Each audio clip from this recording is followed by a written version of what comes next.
Le groupe de Bilderberg, vous en entendrez certainement parler dans les prochains jours.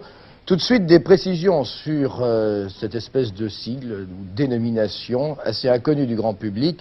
Des précisions, Dominique Bromberger en Angleterre. Torquay, station balnéaire de 60 000 habitants, sera pendant 3 jours la capitale officieuse du monde occidental. Pour sa 25e rencontre, le groupe de Bilderberg doit, selon la déclaration faite à TF1 par l'ancien Premier ministre britannique Sir Alec Douglas-Home, étudier les problèmes économiques de l'Occident. C'est la première fois que cette organisation, jusque-là très secrète, donne une indication, aussi minime soit-elle, sur son ordre du jour. Et pourtant, bien des rumeurs ont couru depuis 2 ans sur son rôle réel dans la direction des affaires du monde.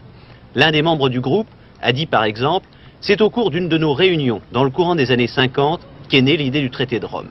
La liste de ceux qui ont été sélectionnés par le comité directeur pour participer à l'une ou à l'autre des rencontres, du genre de celle qui aura lieu à l'Imperial Hotel de Torquay, inclut presque tous les chefs d'État ou de gouvernement du monde occidental, dans un éventail qui va du centre-gauche à la droite, choisis parfois à un moment de leur carrière où ils n'étaient dans leur pays qu'une étoile naissante de la politique.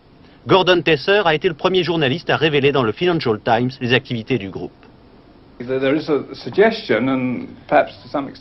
Il est possible, et cela semble même certain, que si l'on a été sélectionné pour participer à une rencontre du groupe de Bilderberg, il y a une sorte de courant qui vous entraîne vers les sommets du pouvoir.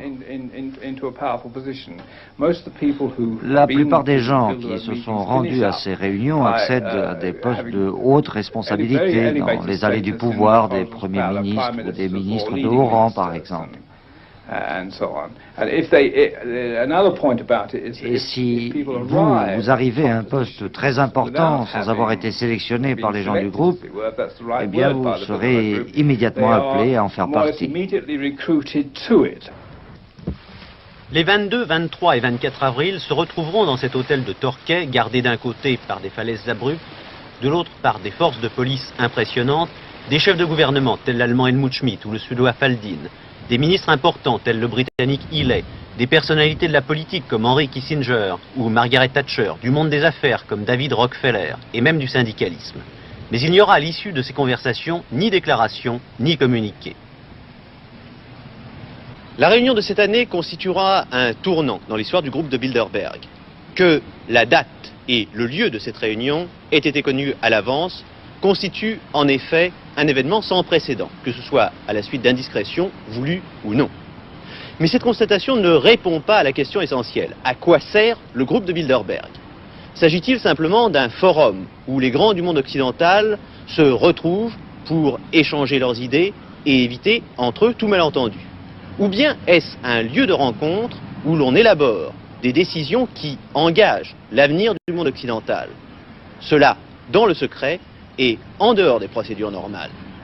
TF1 à l'Imperial Hotel, Torquay. Si vous n'avez jamais entendu parler des Bilderbergers, c'est qu'ils n'ont jamais voulu que vous les connaissiez. À leur rencontre annuelle en huis clos, personne ne peut approcher les bâtiments. Les individus les plus puissants du monde occidental s'y rencontrent, mais le New York Times, le Washington Post ou le LA Times n'en parlent jamais. Ce qui transpire de ces rencontres est incroyable. Ils planifient un nouvel ordre mondial pour renforcer leur pouvoir politique et économique au plus haut niveau.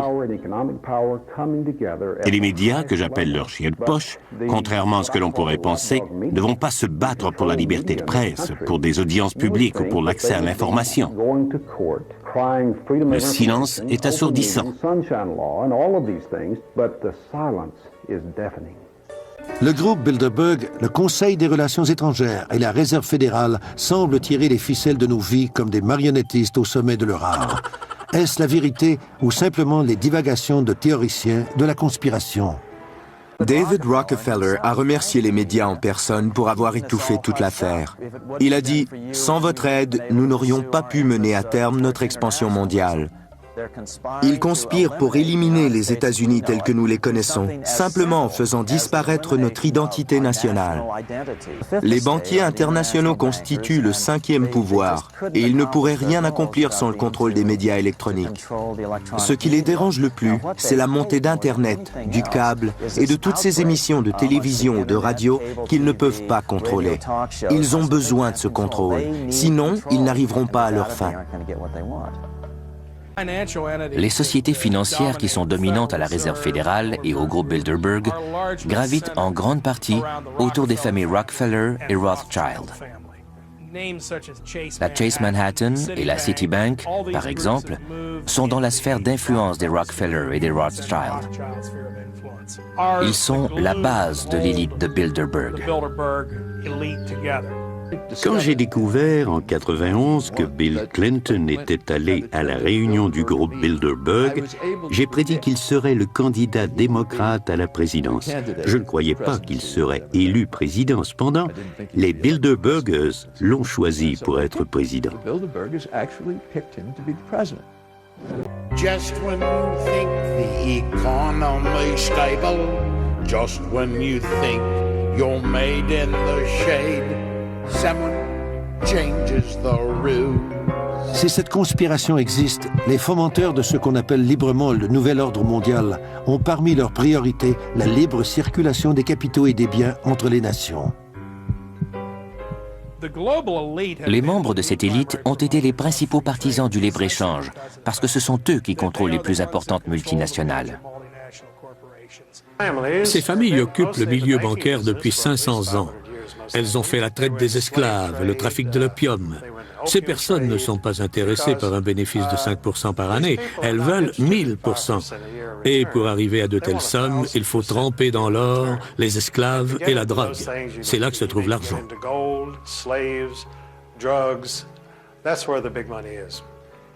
Que savez-vous de l'organisation mondiale Bilderberg, moi je n'en avais jamais entendu parler, qui réunit chaque année les personnages les plus influents du monde? Vous connaissez ça, vous? Non. Bon, ben voilà. Je connais Davos, en direct, je connais la Tricontinentale, je connais Davos, mais je connais pas... Mais en tout cas, je ne connais pas du tout cette organisation, donc je n'irai rien sur c'est peut-être une invention d'un téléspectateur qui voulait vérifier qu'on nous teste. Je me méfie beaucoup de ces organisations mondiales qui, dans l'ombre, se réunissent et distribuent en quelque sorte les dividendes et les rôles. C'est une vision de complot de l'histoire. C'est plaisir, vous êtes peut-être en train de répondre très habilement à une fausse question, ce qui, là, pour le coup, est une grande intelligence. Enfin, ça m'arrange.